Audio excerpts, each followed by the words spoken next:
আমার বাইক পাঠাবো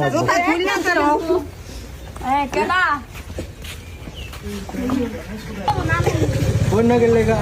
বন্যা করে আরে থাকবে আর পরে দেরি আছে থাকলেও থাকতে পারেন নাহলে যাইতে পারেন আমি কই দে বেটা জামাই তুই যা বললি চুপ কর ঠিক আছে খালি